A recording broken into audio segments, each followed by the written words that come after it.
Welcome back to the When Gaming podcast, where when we play games, we talk games. I am one of your hosts, Ryan Fitzgerald, and with me, as always, we have Matt Vieira.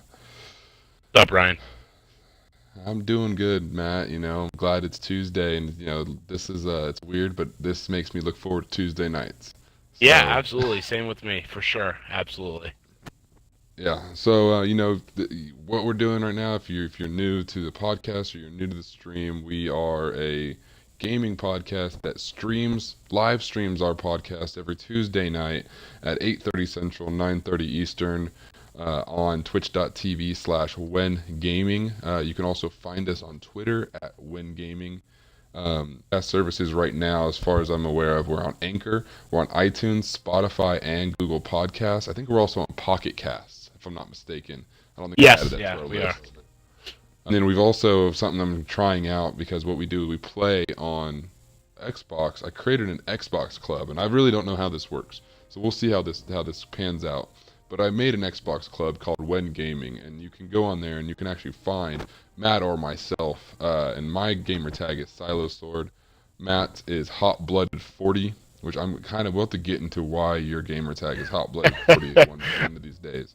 Yeah, I want to Um, do the same for yours too. I'm not sure where yours comes from either. Second grade, man, and I've stuck with it ever since. All right, yeah, I'm So I'm yeah, Foreigner. Foreigner, the song Hot Blooded. I'm a big Foreigner fan okay, ever since I was a kid. okay. Yeah, mine came from RuneScape actually. I don't know. I was playing RuneScape, and that was my username on RuneScape, and I've stuck with it ever since because it doesn't have That any numbers, and it's nice and clean cut. I feel like So I don't that know. I I feel like I'm having deja vu right now, but my name is also from RuneScape. That was the first thing I used it in. Okay, I'm finding that there's a lot of my friends who all say that they got their gamer tag or PSN from RuneScape. There's a ton. Yeah, that's the origin of it. I mean, for a lot of I feel like a lot of people in our age range, RuneScape was a big part of like gaming when we were younger. And so yeah, I was Oh hot yeah, blooded, just plain old hot blooded. Or that's maybe I funny. had numbers. I think I knew somebody else that had hot blooded, but I had numbers. But most of the time, I'm just hot blooded. But for some reason, when I got my new Xbox, like a few years ago, I couldn't recover my old 360 gamer tag, which was hot blooded. Um, And now I have the number, and it pains me so. yeah, it's a bummer. Yeah, Yep. I get that. I understand that pain. Um, but yeah, so that's who we are. Now you have a little bit of background on us. I'm gonna let Matt kind of kick off what we're playing today because this is all his idea. This is very exciting, Ryan. So today we are streaming the Master Chief Collection. Specifically, we're going to be playing for the podcast section of the podcast. We're going to be streaming a campaign. Now, we haven't picked yet, but I think we're going to probably go with three. We were going to pick between two or three Okay. because I know you said you had played a little bit of the first game, which is the this Halo CE on Master Chief Collection. So I think we'll probably go Yeah. with three. It'll bring us up. Okay. From what I remember, the three campaign starts off pretty action packed, so we can start right from there. Yeah, I'm just super excited. I was just playing a few matches before we got on, and they really did a number on Master Chief Collection. I mean, everything is you have 4K 4K textures. They upgraded a lot of the menu systems. It works a lot better. When this first came out, I was psyched about it. It came with my Xbox. But now, like it runs so much better. It's just a better like overall game, and it's such a great way to go back and relive like the glory days of playing Halo. Because Halo 2 was the first real console online game that I remember playing with my friends. We played the original Halo as well, but there was always such a it was such a pain to connect to that like third party program called XB Connect in order to get matches. With Halo 2, it was the first time Halo Xbox Live was connected to it, and it was all like native to the game. So this just Halo brings me back to like when I was younger, and this is going to be a great time. I'm excited. Yeah, because I apparently I've played the first one. Because I loaded it up and I saw that I'm 10 for 10 on the Halo one. Don't Okay. remember ever playing it, to be honest with you. I do remember I did own a Halo. When I got an Xbox 360, I bought a Halo. I don't ever remember which one it was, and all I really remember playing was like the World Creator, and that's all I did with my friends. Like I Forge. never played Yeah. online. Yeah, the Forge. There we go. Yeah. And it was this may trigger for you, but it was the one with the biggest map. I think like you could create a ton of different places. So And I didn't really mess around with that. Yeah. okay. But yeah. But that's I what know me and you my mean. buddies did, and that's all I ever did is we just created maps and then we played on our own maps. So I That's cool. never really remember playing much else. But so we're gonna go into Halo 3. What difficulty do we want to play on? So there's an option for it. Just I don't know. normal? We could probably go. We'll start with normal. Yeah. Let's try normal. There we go. Then Oh, we're jumping in. I'm excited. I'm excited. Halo 3 was for me some of my college years. That's when it was big, and I remember I didn't get it right. It was the first Halo game that I didn't get right away, and so. But when I picked up on it, a lot of my friends were playing in college. It was like that's what I remember. I remember playing this in Black Ops 1. It came out around the same time. Really?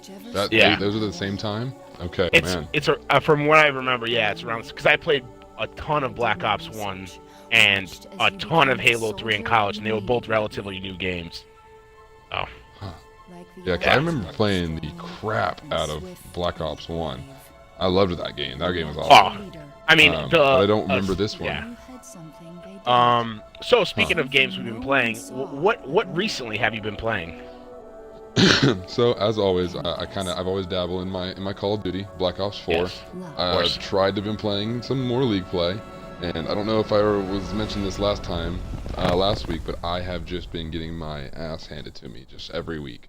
And I don't know why, and I even get with groups of people that I don't even know, but they have also got mics, and we're just getting wiped. So, I don't know if it's this multiplayer thing, and I'm getting too old for multiplayer now, and that's, but I started also playing Kingdom Hearts 3, as well. I was kind of getting back into that, and I finally beat Olympus, beat all the giants, the titans there, and I made it onto, the Toy Story world, and the nostalgia of that, and just like you see Woody and Buzz, and it's just so incredible. And so my daughter, actually, we found my old Woody doll and my old Buzz Lightyear doll that I had when I grew up, and we gave them to my daughter so she can play with them, and she loves them. They're some of her favorite toys. Like she puts them in her high chair and she tries to feed them and everything. And so then and so we've seen the movies too. They're on Disney Channel and all that stuff on TV. And then we're sitting there, and I'm playing. My wife's watching with me because she wants to see, the world of Toy Story, because she loves the movies, and we know my daughter's in the room playing, and then all of a sudden, Woody's standing there and Buzz Lightyear's standing there, and my daughter just looks up and she's like, points at him like, I know who those are. And it was just this moment, me and my wife were just like, that's just like heartwarming. Just it was just so nice that even my daughter, who's not even 2 years old, can enjoy just the graphics. Like the game was so clear and crisp, and like she's like, oh yeah, I know who that is. So that was awesome. So those are the two games that I played this week. That is awesome. It was a very heartwarming moment. I'm so close to like buying the collection of the Kingdom Hearts games so I can go back and play them, because every time I hear somebody talking about it, every time, like I love Disney, and so and I love video games, so to be able to connect the two worlds, like in the way like you describe it and everybody else describes it, it sounds so nostalgic and like amazing. So I would love to do that. So I'm thinking about going back and doing it, and then working my way up to Kingdom Hearts.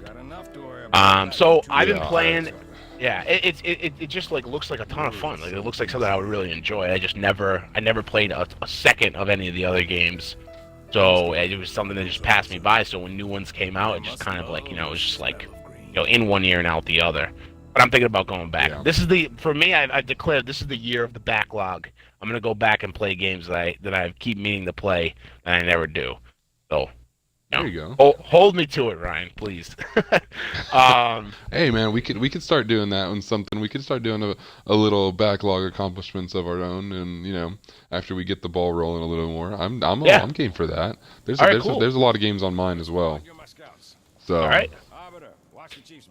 So I've been playing Apex Legends here and there. Today we'll talk about this a little bit later, but they released the Battle Pass, so I kind of was messing around with that earlier. I went back and I dusted off my PlayStation 3 because I actually wanted to play some Black Ops 1's zombie mode with a friend of mine. So I was had my PS3 out, and I pulled out one of my old copies, my old copy of Need for Speed Carbon, which is one of my favorite racing games. And I'm a big, yeah, I told you, I'm a big Yeah. racing game guy, and Need for Speed Carbon is one of the best. One of the best Need for Speeds and one of the like most fun that I've had with a racing game. It's just like very arcadey. It's not simulation. It's not like a Forza. It's not like a Gran Turismo. It's more arcadey. So it's easier to drive, and it's just fun. Customization is fun, so I went back and I started playing that a little bit, and that brought back some good old feelings. But what I've been playing the most of since last we talked is Wolfenstein 2, the new Colossus. I don't know if you're familiar. Are you familiar with the new Wolfenstein games? I am not. Pardon me. I'm still fighting a cold. No, I'm not familiar with them. I know that they're some of the best like first-person shooter story games that are kind of time. Yeah. But I've not played any of them. I don't really know much about them. Yeah, it is. So it took me a while to. I didn't play the first one until the first one came out in. Well, when I say first one, I mean the New Order, which was the one that came on Xbox One.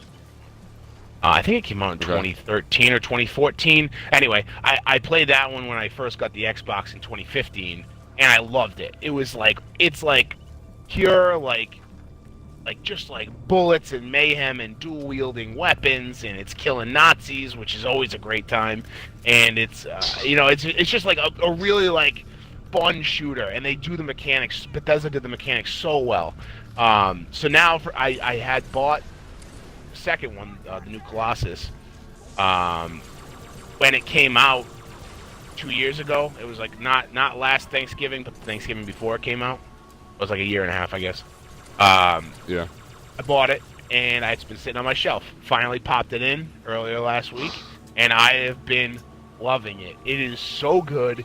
It is just more of the same, which is, usually that's a bad thing, but it's not for this. Not for Wolfenstein 2. It is so good. I love it. I have such a blast with it.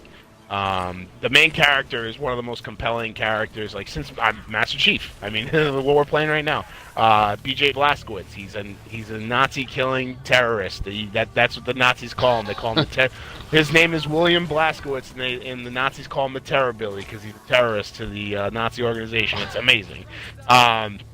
I highly, highly recommend it. The only thing that bums me out with it is that I'm a big, if I like a game, as much as I like Wolfenstein and how I like Spider-Man and Horizon Zero Dawn, I like to get, if I'm playing on PlayStation, or Xbox, I like to get achievements or trophies. I like to get as many as I can, just to keep me playing. A thing to keep me like a compass rose to keep me playing, pushing a direction and keep playing the game. But the only problem is I'm probably going to get every trophy except for one, which bums me out. It's just something that I'm not willing to put time into. Right now I'm playing on the hardest difficulty, which if I play through once or twice, I should get most of the trophies with playing on the hardest difficulty. But once you beat it on the hardest difficulty, they make you go back and play it on another difficulty that is the same level of toughness, but it's permadeath. So you die once and you're to the beginning of the game. And let me tell you, this is not a game where... Yeah, it's really unfortunate, and like this was not. I platinum the first. Well, I got 1,000 gamer score on Xbox in the first one, and it was not that hard. That is not something that they did in the first one. So it's really unfortunate that they added this for the second one. I'm kind of bummed. So who knows? Maybe I'll have like a weekend where I'm like, I'm gonna sit down and do. And the campaign's not short either. It's like 10 hours. So imagine you're 8 hours in, and then you have to you get sent back to the beginning. Yeah, great. Yeah, no, not about that life. So I will probably. But you're not alone though. They're not trophies on Xbox, but gamer score. I love getting those achievements. It gives you a direction, or it gives you like a purpose to play the game, like you said. So you're not alone there. I'm just as much as you. So it is a bummer. Like I was very excited. I was playing, and like I was, it has very similar mechanics to the first one, where you can upgrade. Like if you do a lot of stealth kills, you get upgraded perks for that, and like you can. That's how you get a lot of your trophies, is by doing that, upgrading your weapons. So I was familiar with how to get all the trophies, so I was doing it right away. And then I actually looked at the trophy list, and I was like, "Ah, man, hey, that's gonna be tough to do." And I was looking online, and everybody like I looked at like walkthroughs, and everybody that I thought there was like an easy way to do it, or if there was like a not a hack, but like a a workaround, like go to the last level and change it to the hardest difficulty. But that is not the case. It is just a very very difficult trophy to get. So I don't know. We'll see. I'll keep you updated. But it is a great game. I'm loving the campaign. I'm trying to savor it. I'm not trying to rush through it because they are on the shorter side, definitely. But we have a new one coming in the wings. Young Bloods or New Blood. New Blood, I think, is the next one coming out, and that should be out in the next year or so. And that's about his daughters. So it should be pretty cool. Oh. Okay. So now yeah, my question. That's what I'm playing. Yeah. Because I don't know a lot about it. You said it's a short campaign. So do you think it's something like worth like for me to is that a game I should invest in? Because as being a father, I don't have the most time. Like Kingdom Hearts, it's been out forever, and I've played it like a dozen times, and I'm only on the Toy Story world. Like I'm nowhere. Yeah. So short campaigns or long campaigns are always difficult for me. Yes. So now, from that point of view, is Wolfenstein the type of games for me to get into? Yeah, I definitely think so. I mean, it's not. Don't get me wrong. It's not like a Telltale game. It's not like a quick. Like you can knock it out in like 5-6 hours. But like I said, I think it's like 10-12 hours is the average.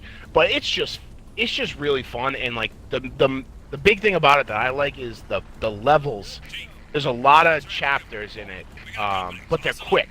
You can like sit if you want to sit down and play for an hour, you can knock out 1 or 2 chapters easily. So that might be something like if you have just a little bit of time to sit down and play a chapter, you can also save it anywhere within the chapter, and when you load back in, you can load up to that point. So you don't have to feel like you need to. That's nice. You know what I'm saying? Like which is a really nice feature in a game. I hate when you have to either beat to the checkpoint or you're back to the beginning. Yeah. So that is nice. And so I would definitely I just think they're great games to begin with. So I would highly suggest anybody doing it. But for your circumstances, I think this is a good game for you for sure. If you're looking for a single player campaign, this is what. If there's no multiplayer at all, this is just campaign. It is great. It is a great game. Well made. It looks great. It's just I don't know. Bethesda knocked it out of the park with this one for sure. Okay, that's cool. Because like I said, I've been playing Call of Duty, and I'm like, man, I just don't know if multiplayer games are the thing for me anymore. And so it's like I had this like revelation of I think I need to start looking at single player games. And you're like, 8 hours. I'm like that might be my kind of cup of tea because of my kind of situation. I mean, also, I'll have to look into that. Yeah, the other thing is too, I'm playing it on the. Getting a little lag here. Getting that? Yeah, I'm frozen. I'm locked up. I'm too. Yeah. Starting game. All right. Anyway, so what was I gonna say? And I'm playing it on the hardest difficulty. I don't know what happened. I think we're loading back in. I'm playing it on the hardest. It's called Death Incarnate. Are we back in the main menu? Yeah. I'm not sure. That was weird. Yeah. Yeah. I'm gonna join up on you again. Okay.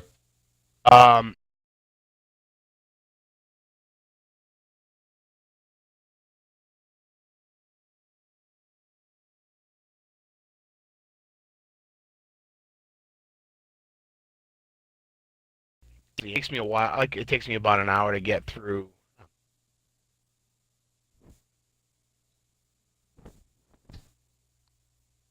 Let me you get in. Let me know. Just play me.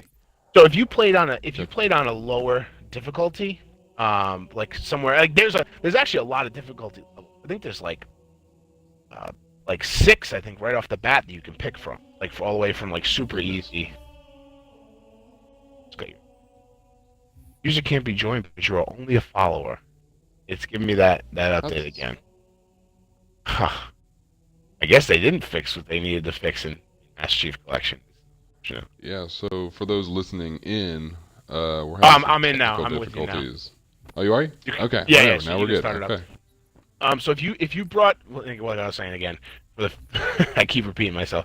Bring it down to a lower difficulty, you'll breeze through levels, and honestly, you won't lose any of the story either. Like you'll still like appreciate the game. A lot of people on like Reddit that I was reading too, it's like they don't recommend playing at the hardest level right away. I just wanted to limit how many playthroughs I was gonna have to do to get the trophies. So I'm just doing it on the hardest right now.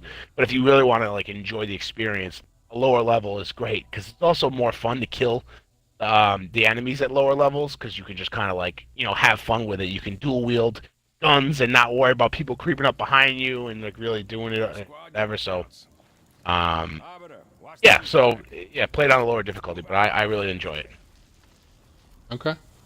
You want to Cool. you want to So get I'll have to look into that. Yeah, you want to get right into news? No, Yeah. So okay. So. No, you're good.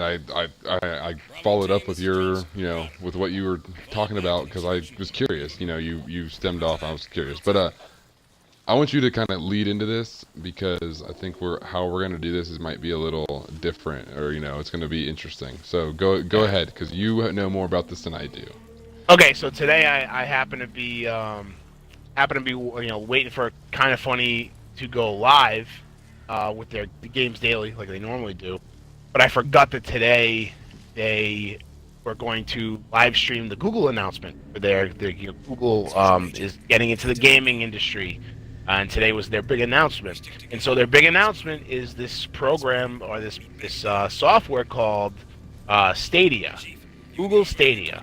It's a weird name right off the bat. Now, did you read that at all? Did you know that was the name? Yeah, it's all I saw. Because what I did is I blacked myself out from all of social media and news outlets today after talking to Matt, so that I would have no understanding of what was going on. So yeah, I saw the name and then I was like, hey, I texted Matt and I go, I'm not gonna look at anything else because I'm gonna make it just complete raw reaction and like. Asking the questions that I would have, while I was watching. So maybe it'll spark discussion. So we'll see how this turns out. Yeah. So it's called Google Stadia, and basically what the opening video was like they're big like the goal of Stadia is to get everybody playing everywhere together. And so they equated it to like going to an arena to watch a basketball game or a football game. It's everybody experiencing it together. And they did like a bunch of really cool cut-in videos, and I highly suggest you go back and check out the trailer for it. But they do like video game, it's like a FIFA stadium, and like it's coming, you're like going into it, and it's like you're in the inside of a drop ship, and you're going into a battle royale game, and it's like they're coming out the back, and it's like a cave, like a Tomb Raider or Uncharted, and you're going through that, and then they announce Stadia. So essentially, Stadia is the final iteration of what they were calling Project Stream. So the end of last year, what we were seeing with Assassin's Creed Odyssey streaming on Google Chrome, that's essentially what Stadia is. It's a streaming service. It's not a box. It's strictly you are streaming the games through a Google application. Most of the time, I believe it's Chrome. But it is something wild. The first thing they showed was they did Assassin's Creed again, but they're showing a YouTube video, and then at the end of the YouTube video, it said it was like a trailer for Assassin's Creed Odyssey, and at the end of the trailer, it said a button came up. It said "Play Now." They clicked it, and within 5 seconds, they were in Assassin's Creed Odyssey playing a demo, like in the world, not the menu screen, like in the world playing Assassin's Creed Odyssey at full 4K, 60 frames a second. And I'm sure the place they were at, it was ideal internet and all that stuff. Whatever, you have to take that into account. But still. Yep. This tech, I live in an area where I'm fortunate where I have great internet. That is something that is what my experience will probably, hopefully, be like, something like that. Yep. So that makes me very excited for Google Stadia. I would love to be able to just pop into a game that quick and play it. And the other thing is they're big on play anywhere. So it's phones, iOS and Android, it's tablets, it's your Chrome, it's your TV.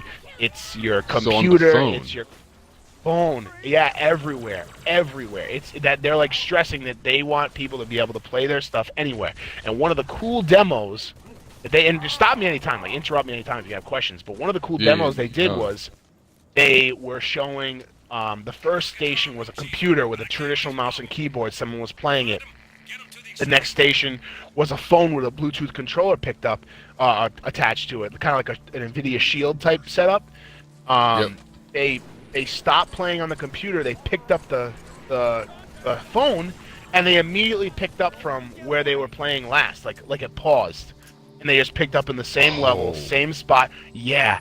That was like, oh my god, like that is like cross progression, like to the nth degree. Like that is what people want.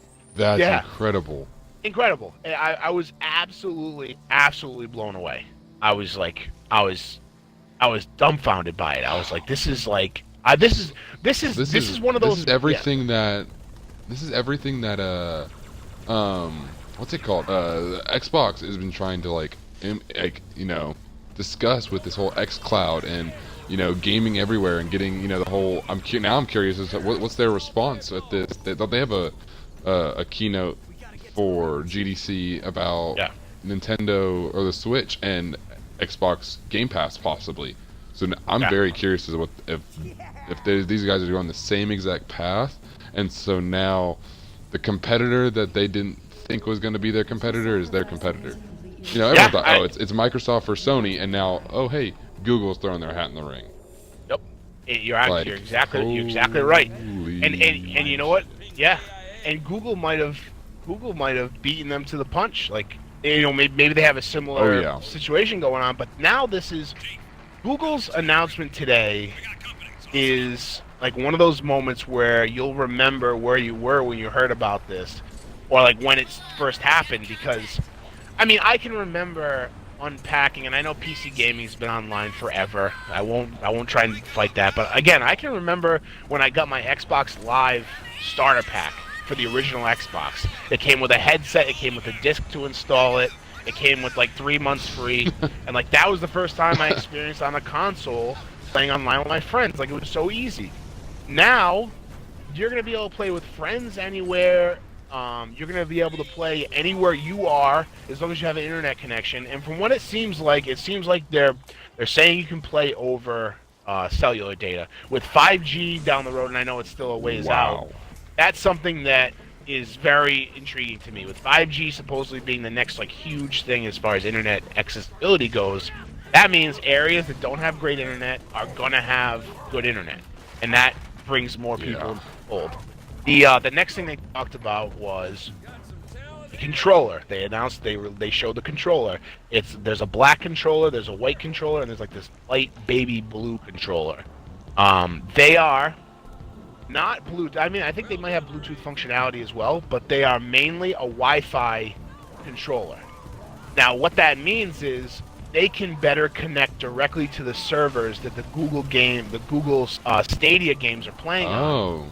So you don't for the have latency, exactly. It's not connecting to a device that's connecting to a server. It's connecting directly to the server. Wi-Fi, they were explaining, also helps with switching between devices. So if you're playing on your TV and then you pop open your phone, it knows that you're playing on your phone now, so it automatically switches.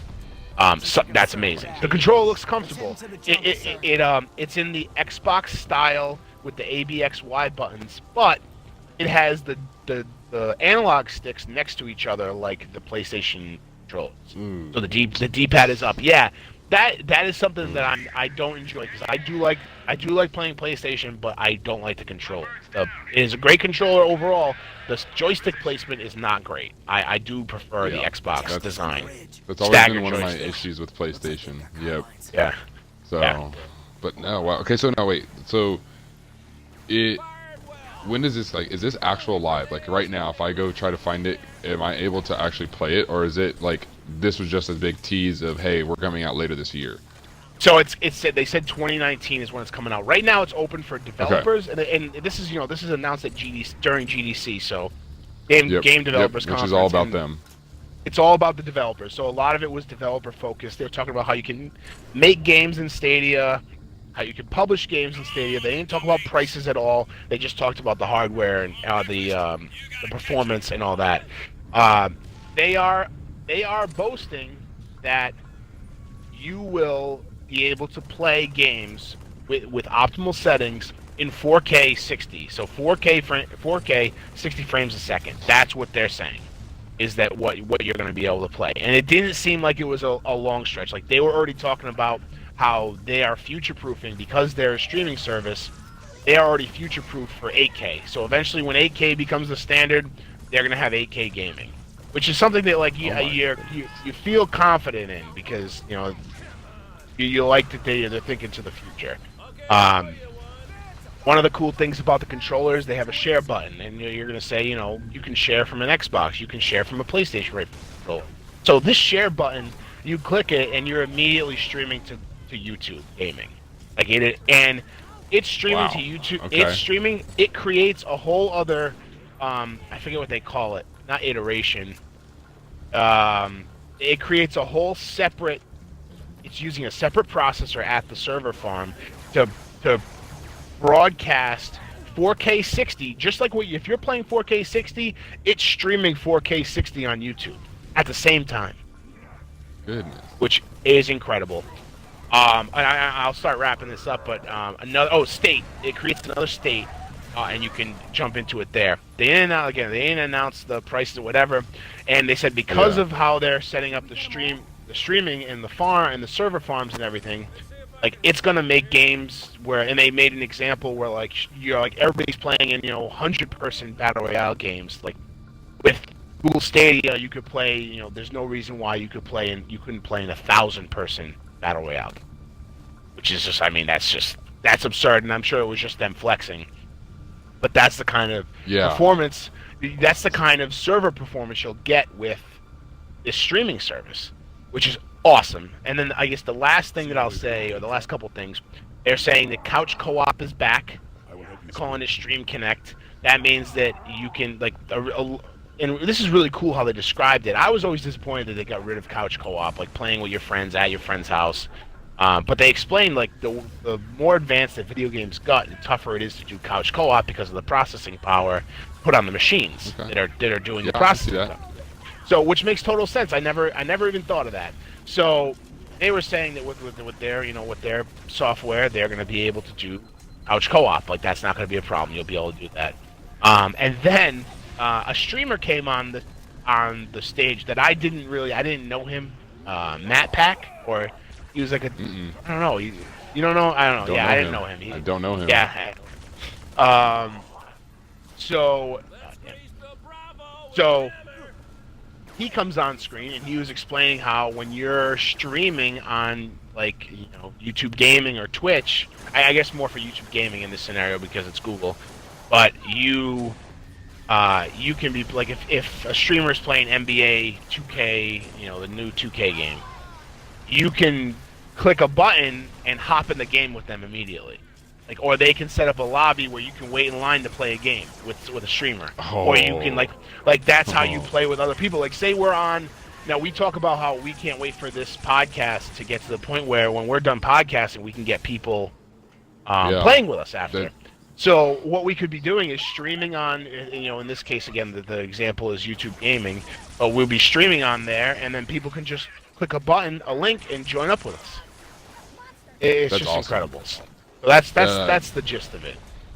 Yeah, so I part of the reason that I just have been very quiet through this whole thing is I'm just very, very dumbfounded by this. Like I just think that's incredible. That honestly, that is just insane. It's definitely the future.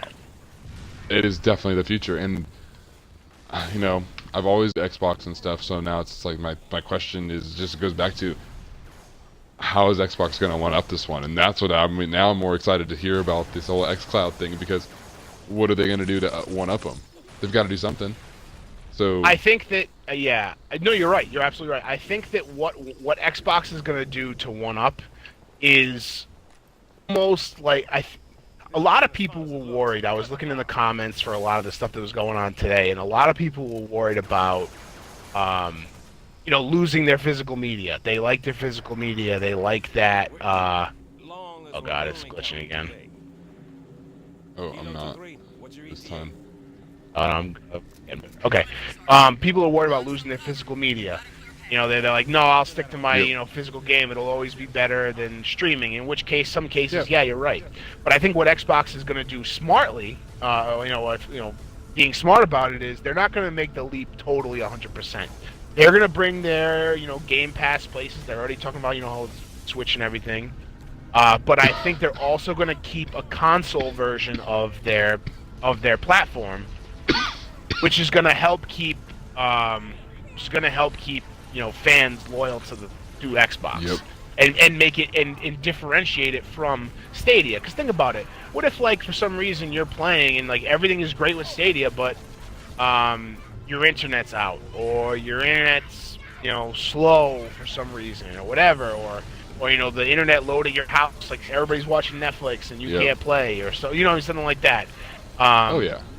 Xbox is still gonna have that ability to you can sit down and plug in your console and play right from your console with an offline game. So, Yeah, and I think that is true. That will continue to keep them the traction that different. they need.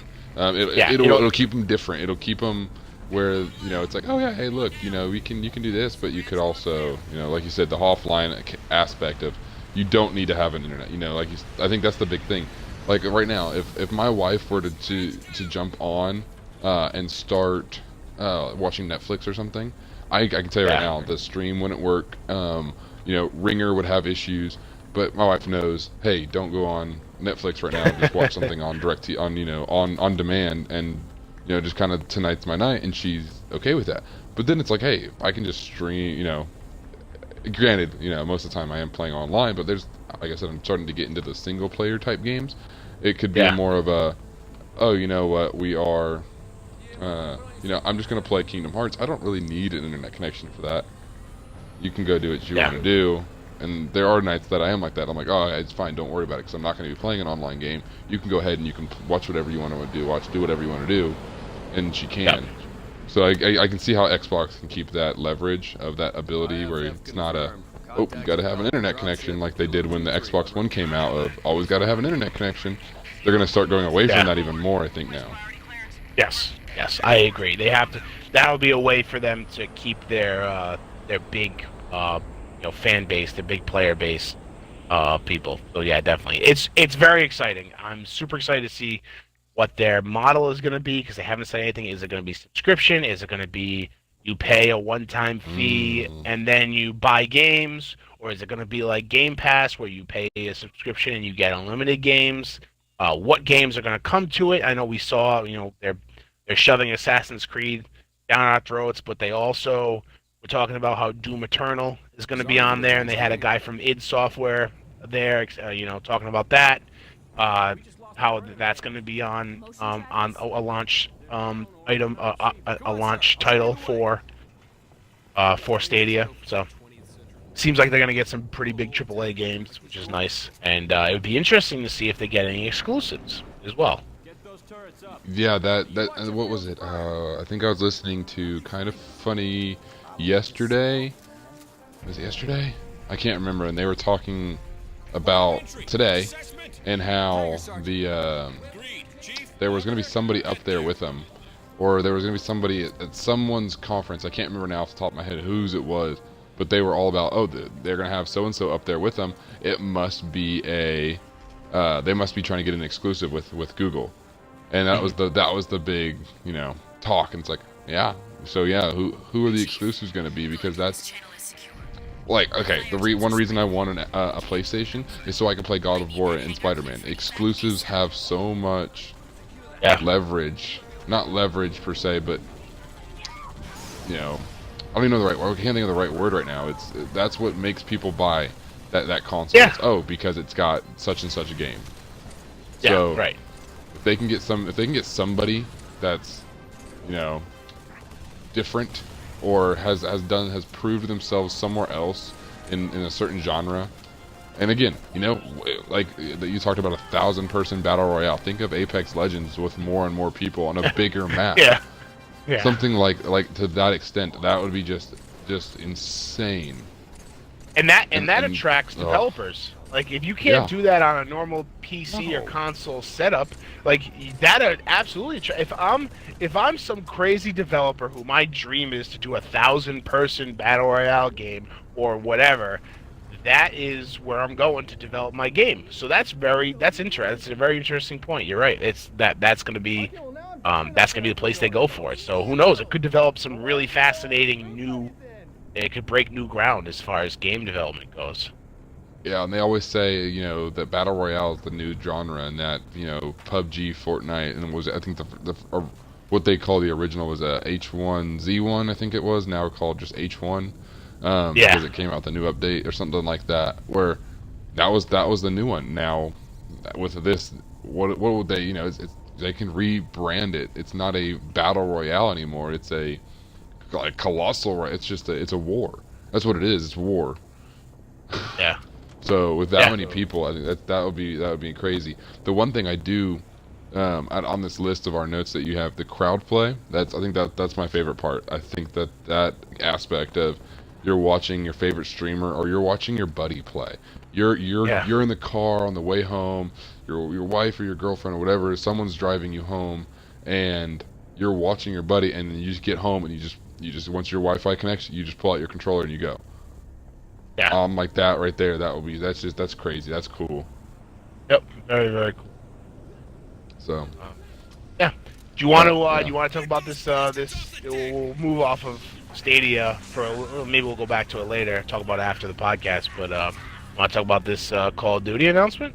The mobile one.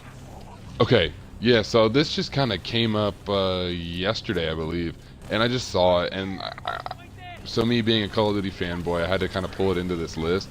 But it was really the topic is, so Call of Duty has created a mobile app, and it is not a companion app this time. It is an actual game. And from the video trailer that it had, it is a full-on game. There is multiplayer, and it's across different publishers. So it's not just all of Infinity War or Treyarch. They showed maps from Call of Duty 4. They showed maps from Black Ops. Then they showed and then they showed a zombies map that wasn't zombies. So I don't remember if you ever played Ghost. It wasn't called zombies. It was like Extinction or something. It showed one of those creatures. It was that map. It looked familiar to. It may not have been, but from the brief, because you see it's like the dog-like animals that crawled around. Yes. You see one of them, and I'm like, no, to me, I was like, no, that's totally it. I didn't look into it if it was or not, because I was kind of like, it just kind of popped, and then I was like, okay, today I couldn't look at any any new news stories because I wanted to try to stay away from the whole Google GDC conference. So I didn't get a re-look into it, but that's what it looked like to me, and I thought that was really, really interesting. My issue is a first-person shooter on a mobile device, and I just kind of like hesitantly say that because I've tried to play those types of games before, and they find a free one, or try to play Fortnite on it, and it's just like it's dreadful, absolutely dreadful. But now I say that going to Stadia, they've got a controller, and now I'm learning more and more that there are these controllers that exist that have the capability to Bluetooth to your phone. So that's kind of cool. That right there can kind of fix the issues that I have with it.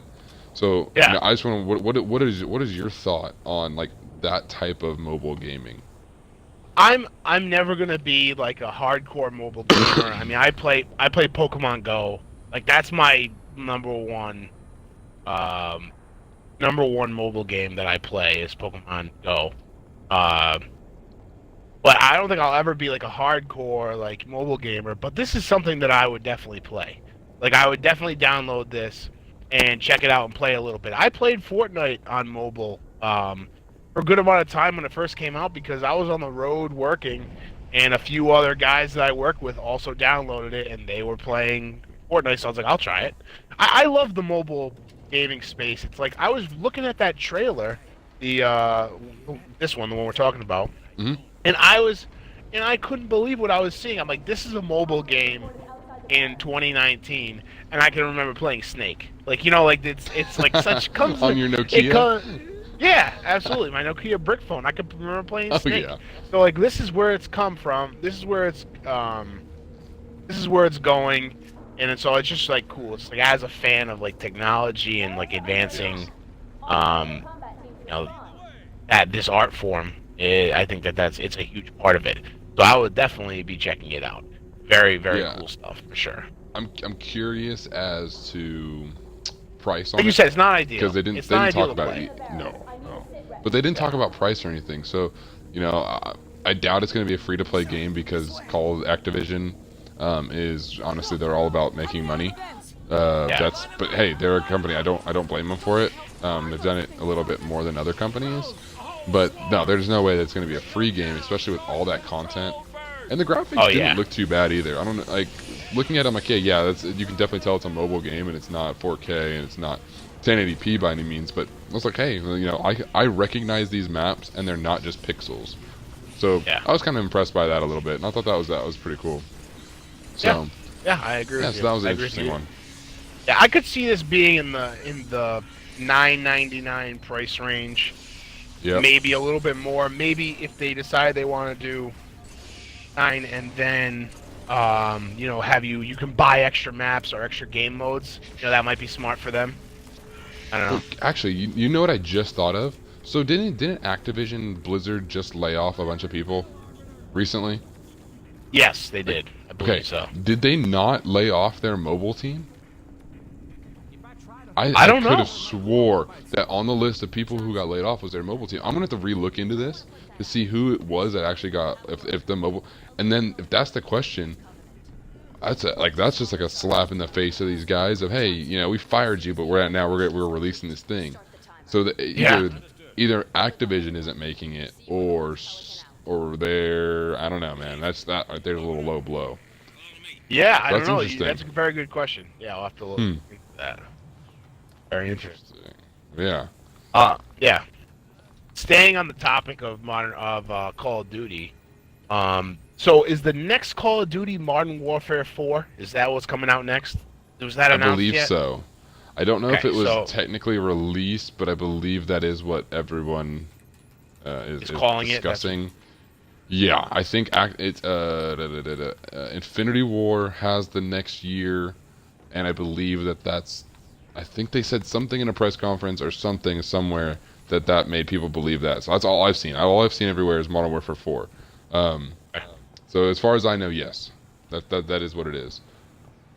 yeah. So they're saying that in reports, it's saying that there'll be no specialists like they are in Black Ops 4, Hmm. and there'll be no battle royale mode. As a big fan of Call of Duty, what jumps out at you right away? Do you like the current Black Ops 4, or do you like the more traditional Call of Duty that it seems like they're going back to? So I love boots on the ground Call of Duty, which is you know like I think of a Call of Duty 4. Black Ops 4 is a boots on the ground. There's no jetpacks, running walls, you know, jumping all over, you know, bunny hopping people like craziness. Um, Yeah, but I do really enjoy the why can't okay that was weird. I couldn't see. There's some kind of grenade. yeah, they Um, flashed it. but I do enjoy the specialist. That is one of my favorite parts about Call of Duty Black Ops 4 is the specialist. Um, I get a lot of people don't like it. It adds it's like oh now it's a hero shooter. It's like a Overwatch and you know nothing needs to be competing yada yada yada. But being a competitive Call of Duty fan adds a whole nother layer to watching the pros play it, and even when like I play it, it's like there's a little bit of strategy when there usually isn't, and I think that's why a lot of people, the casual players, hate it. I don't want to have to be thinking and coordinating with my team when I jump into a pub match. So Yeah, getting rid of them, I think people are like that's a downside on that because you're gonna lose some people. Granted, everyone thought they were gonna lose people with Black Ops 4 and adding you know making it 5v5 and all this other stuff. Um, on the battle royale side of things, I really could care less.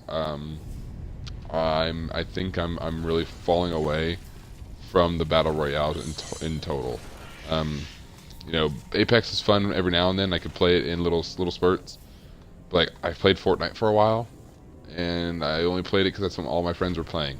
I played Blackout when it came out because that's what everyone was playing. But I enjoyed straight multiplayer and campaigns more than I do this battle royale. Granted, like when we played Apex last week, that was a lot of fun because again, playing with friends. But I'm never gonna play a battle royale alone. I can't ever get myself to do that. And I know, like, I have friends who they're like, oh, hey, I didn't see you on last night, so I played Blackout all night long. And I'm like, really? I'm like, yeah, I only play multiplayer when you're on.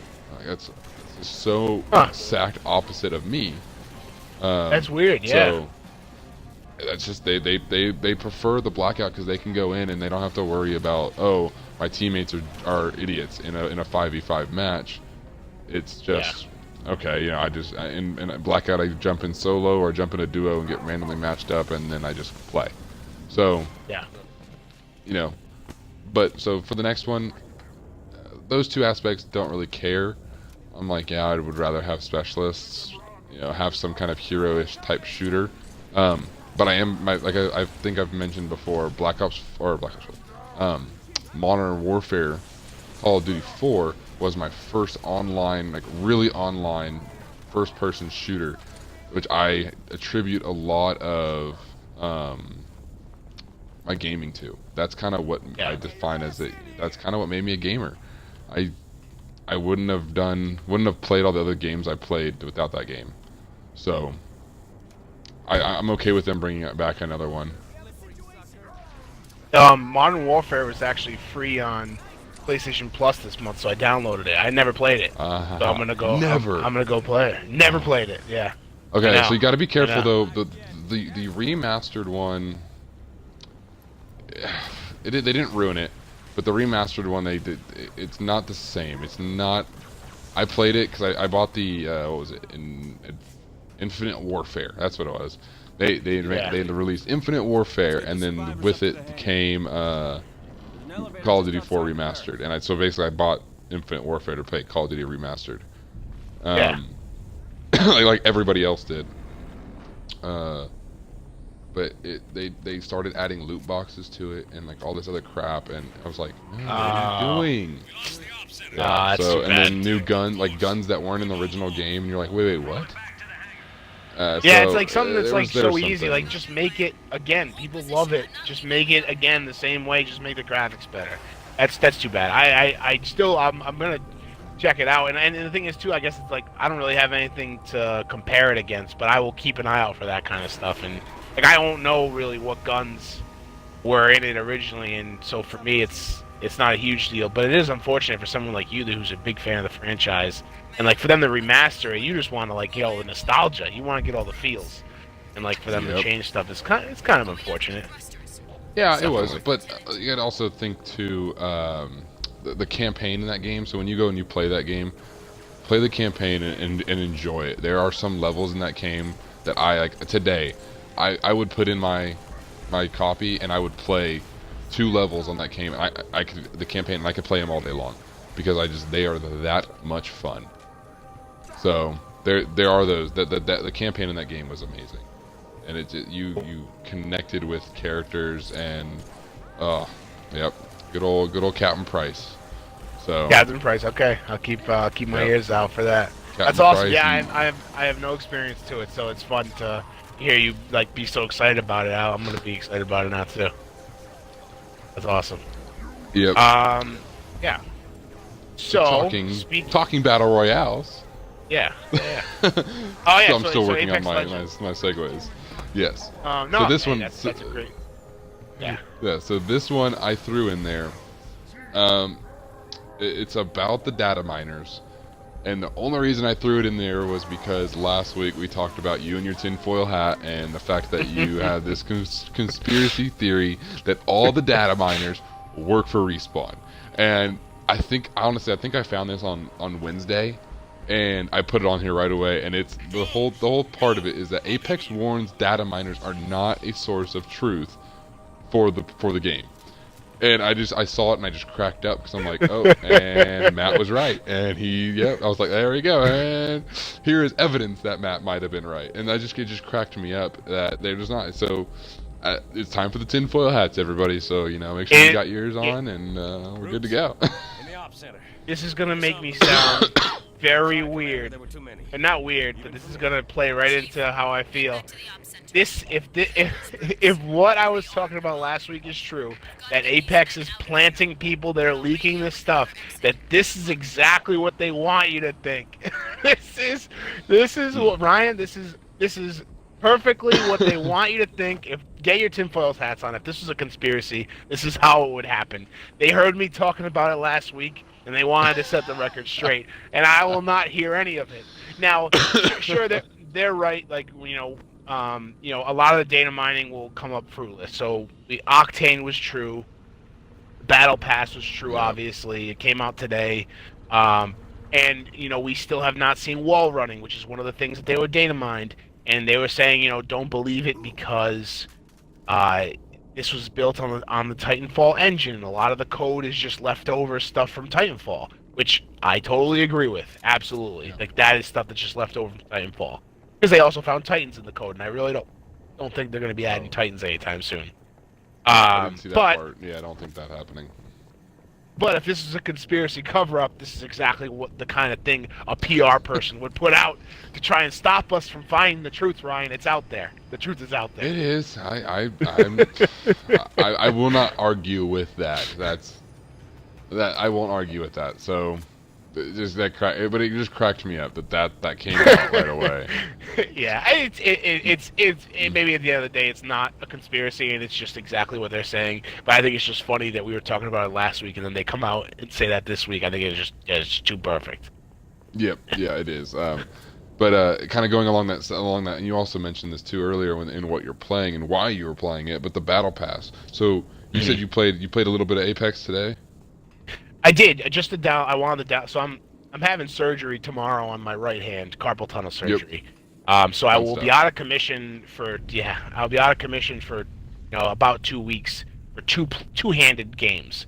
So I wanted to get the Battle Pass downloaded, and I wanted to get some just check it out, see what it's about, because I won't be able to play after tomorrow for a little bit. Right now it's going for the regular Battle Pass, which is 100 levels of exclusive gear. Is going for 950 in-game credits, which is about, I believe it's $10. That's what the Battle Pass is going for. That's what I figured that would equate to. Yeah, for about 2,800 coins, you can get a upgraded Battle Pass, which gives you the first 25 levels unlocked. I had some coins left over because you can earn them in-game as well. You don't have to. I didn't know that. Yeah, it's actually pretty easy. Like if I wanted just the regular Battle Pass, I could have had it for free because I already had like 1,500 coins from what I earned. So I could have got it, but I wanted to get the upgraded one, which is the bundle, which gives you the first 25 levels. Because I figured by the time I get back from recovery and playing, there's gonna be I'm gonna want to already be into it pretty deep. And there's no it's not like the Fortnite Battle Pass. There's challenges like drop in this area and loot these bins. So is it just XP based? It's just XP based, and every level you get a new item. So you get a voice tagline, or you get a skin, or you get a banner, you get a stat tracker, whatever.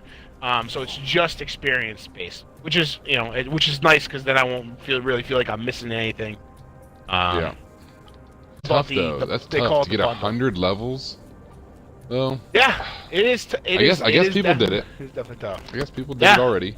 So. Oh yeah, absolutely. Yeah. It came out at 10 o'clock this morning. We're podcasting on the Tuesday it came out. I guarantee there's already a lot of people at a level 100. So.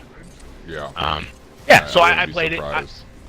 Octane is an okay character. I'm not totally. Did you play as him? Yeah, I did. Just I feel like I had to. I don't know what his passive ability. Oh, his passive ability is that he can regenerate health. So he'll just regenerate health all over the place, which is nice. Slowly, but his active ability is he juices himself and he can run faster, but at the cost of health. So you lose a little bit of health, but you can run really fast and get out of dodge. And then his ultimate is a jump pad, very similar to what you can do with Junkrat in Overwatch, where you throw down a mine and then you explode it when it's under your feet.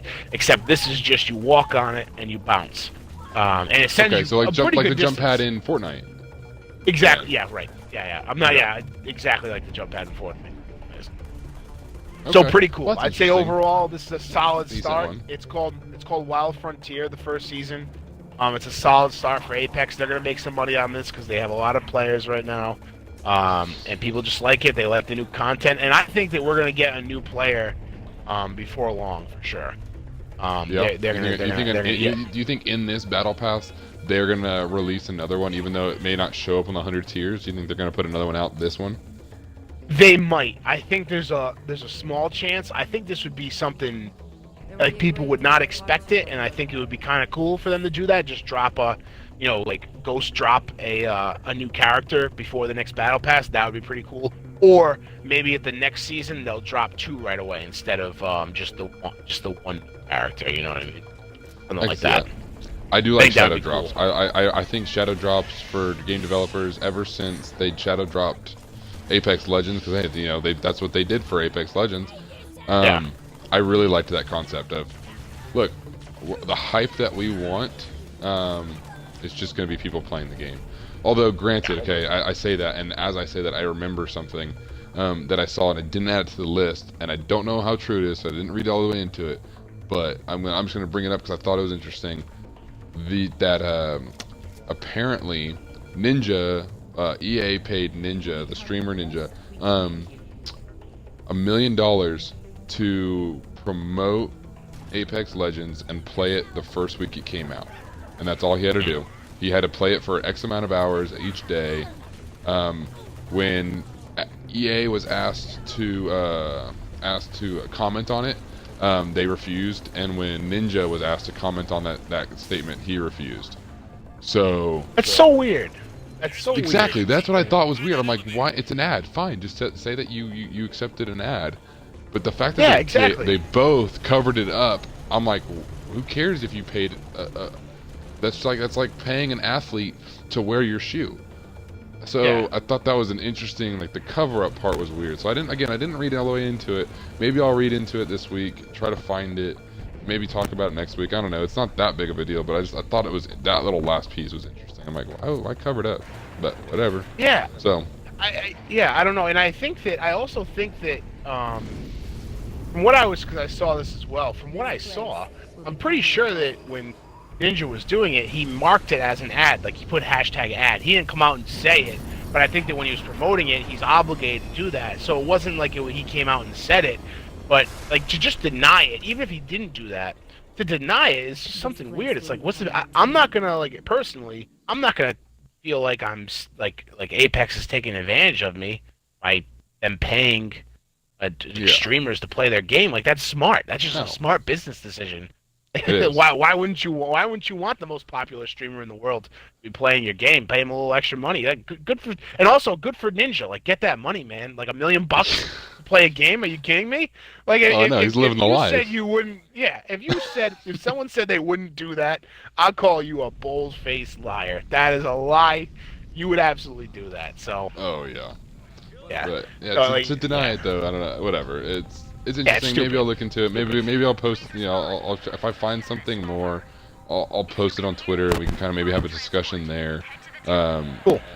So yeah, I then just really weird, just a little one-offy weird thing. So, but talking about esport folk, you want to go over our esports section and talk about the Overwatch League? What happened? I know you're excited too. I do. So the Overwatch League just ended the first stage out of 4. They are going into the first stage playoffs. The Boston Uprising will be joining the rest of the other 8 teams, the other 7 teams in the first stage playoffs. Do you want me to drive the Warthog, or do you want to drive? Yeah, you drive. I have no idea how to. Okay, I got you. I love driving a Warthog. Oh, that just killed our guys. So. Don't worry, I know how to drive one of these. the Boston Uprising beat the Dallas Fuel in an amazing match. Did you watch? Did you I watch? have not. No, so I didn't get a chance to watch because of the CWL Fort Worth tournament that was going on this Oh, week. That's okay. all I watched all weekend. So I do plan on going in. I haven't had a chance at work because that's usually when I try to watch recaps. So I haven't had a Yeah, chance. I'm going to hopefully by the end of this week watch that match. I do think I read that it was a reverse sweep. it was. Yes, it was. It That's was. It was unfortunate. fantastic. I was so bummed, man. I didn't look at the results right away. I was watching it a little delayed.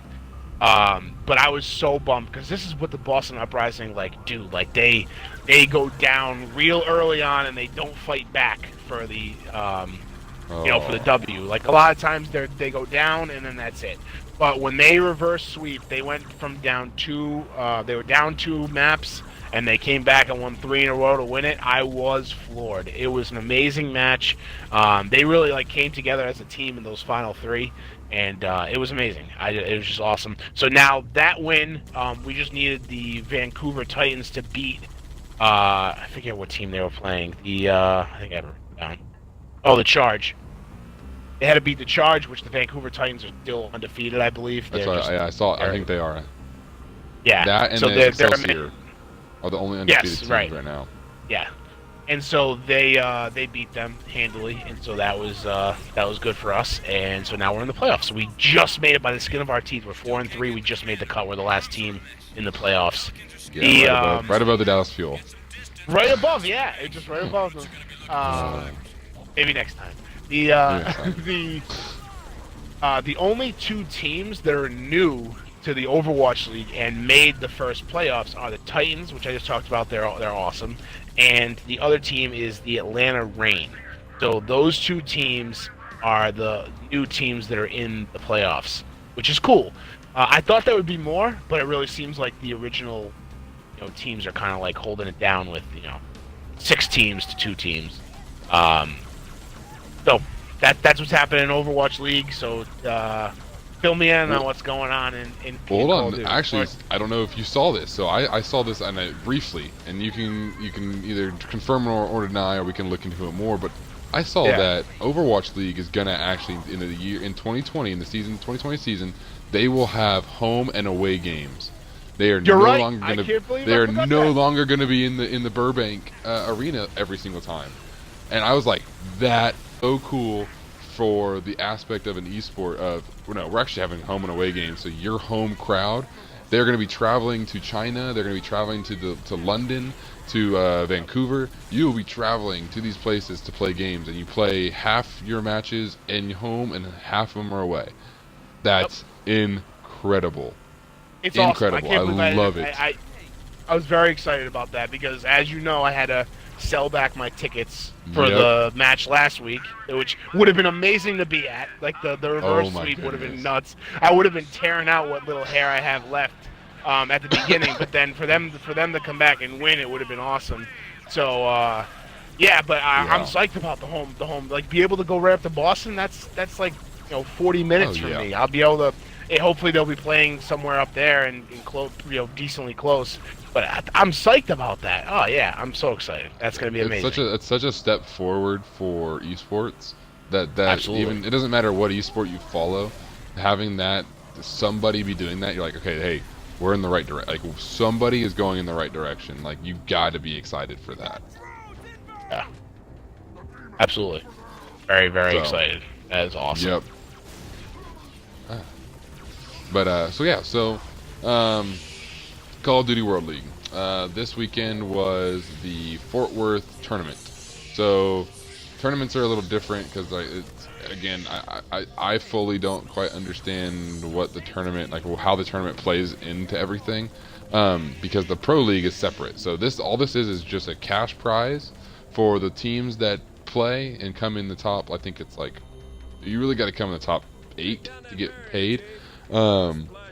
But and everyone plays. So my team as always is the United, and I'm watching them, and they're in the pool of death. So they're in Pool D, which had Optic Gaming in it too, Reciprocity, and what was the last one? The last one was Envy, Team Envy, which actually 3-0 swept United in the Pro League. So that's who they played first. They get 3-0 swept again. I'm like, that's wonderful. Great start to the weekend. This is all happening Friday. Well, United and Optic Gaming are actually the bottom two. They go to the losers bracket. They're the two teams that were projected to win the whole tournament the whole weekend. Like, those are the top two teams people were picking. I think the other people, someone else chose Splice, possibly? Yeah. And someone picked 100 Thieves. Well, Splice made it to the champions, made it to the grand finals through the losers bracket. So even if they beat the first match against Luminosity, they had to play again, which I think is an interesting concept. It's double elimination, and your elimination follows you the entire way. But yeah, so in the end, Luminosity wins. A lot of people were surprised by it, but if you really look at it, their team is like stacked. They've got a lot of people who have won championships in the past. Now, the interesting thing was 100 Thieves. So 100 Thieves had a sub. They've had a sub the entire time. He's actually on loan from the FaZe Clan, which you've probably heard of FaZe Clan before. Yes. And he's actually one of the best players in Call of Duty right now. He's on loan for him. Well, are you familiar with Search and Destroy? I hope you're. You know, it's the 2 bomb objectives, 1 bomb. You attack and you take turns attacking and defending. Kind of like CS:GO. Yeah. Think of CS:GO. Yes. So there's that. They're in the middle of that game mode. I think they're on the 4th map, or the 4th round. And Priesta, the guy, the FaZe Clan guy, gets sick and runs off stage and pukes. And so for the first time, they call up the sub who was originally on the team, who got took off the roster so Priesta could be on the roster. He gets called up. He runs. No joke. Apparently, ran from his hotel room to the venue, and so he's like sweating. Man. He has to get his bracelet as a competitor rather than a spectator. So he has to go get a new wristband. He's sweating. He's unboxing a controller that he just got. I guess he either just bought it or something. And so he's unboxing a brand new controller, and they had to figure out, well, what do we do? We've never had a sub. So it's not like Overwatch where you can have subs in between matches or anything. So they had to figure out what to do. And it was really, really interesting. It was kind of funny because they're all like, well, we've never done this before, so how do we handle it? And they actually just reset the whole map. They said, okay, we're just going to reset this map. We're going to start it back to 0-0, and we're going to just play. Well, they ended up losing. Yeah, they did. They ended up losing, though. I don't know what the standing was on map 4 when Priesta ran off. But yeah, so it was just an interesting thing of it. Someone got sick, and then they're like, oh, well, I guess calling this guy up. He runs from his hotel room, and that's how he gets to play. So he made it back into the Pro League for a day. But I thought that was interesting. Another little tidbit that I wrote down. This is just me kind of how crazy esports are. So they had the open league as well as the amateurs. So you could have an amateur team. Like if you wanted to, you could buy it. You and I could have made a team, and we could have gone and competed, gotten our asses handed to us, and gone home the first day. But so there's a lot of people who have cadet teams. They're what's the right word? They're organizations have amateur teams. Well, the United, who actually he got bumped up to a sub position before the weekend. He played on a team with it was actually the FaZe Clan's amateur team, and they won the amateur circuit. I'm like, that's cool news. That is really cool. He's 18 years old. He's in high school, and he's got actually a really big following. Today, breaking news. He got pulled off the substitution and into the lead as a starter spot, and JCap, who was like a 2-time world champion or something like that, got put on the bench. I'm like, dang, man, 18 years old, 18, and he's going to be playing professional Call of Duty. That's amazing. Like, that's a dream come true for this kid. That's like Absolutely. What he's, and so I thought that was interesting. That was just a little tidbit breaking news type of thing, and I was like, wow, 18-year-old playing professional Call of Duty. He's still in high school. Like he just tweeted earlier or on Sunday night, like how he's dreading going to high school after winning a tournament. I would too. Like going to class after winning a tournament like this. I'm like, dang man, you're living a life that so many people wish they could live, and you have no idea. Yeah. Oh yeah. So I thought that was awesome. interesting. That was pretty funny, I thought. But yeah. So that was kind of everything on the Call of Duty World League. I think the winner of the tournament, Luminosity, got $125,000 for the organization and team. Crazy. I'm like, that's a pretty good chunk of change to walk away with on a a single great weekend. So yeah, but yeah, that was the recap. That is awesome. So, I'm like, I went back and watched a little bit of the highlights.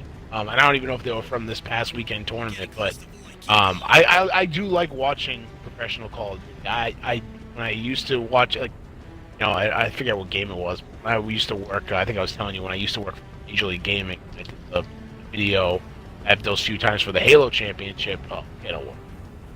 I did enjoy watching. They had a Call of Duty stage as well, and I did enjoy watching that. So that is cool. That's very, very, very cool for that kid too. I don't know how he's gonna go back to high school. I couldn't. No way. I could not do that. Not at all. You trying to get me to go back to work after, giving me the opportunity to make money by playing a video game? Yeah. Although that'd be a hard one to explain to my wife. Yeah, probably. But yeah. But you know what? It's legit, man. There's now a few schools now are already offering scholarships for Apex Legends players. I saw that, and even organizations too. They're opening spots and they're getting people. And I was like, is there an Apex Legends like esports yet? And I haven't seen one. So, but people are picking them up. So I'm like, my thing is, what if you get picked up for these like Apex and it doesn't happen? And it just kind of sucks. Yeah, but I don't know. Yeah, it does. I guess they could still, like, I'm sure there's like amateur. Maybe there's probably going to be amateur tournaments that need anything. I know that Fortnite did that. Fortnite had their own tournaments that they put together. So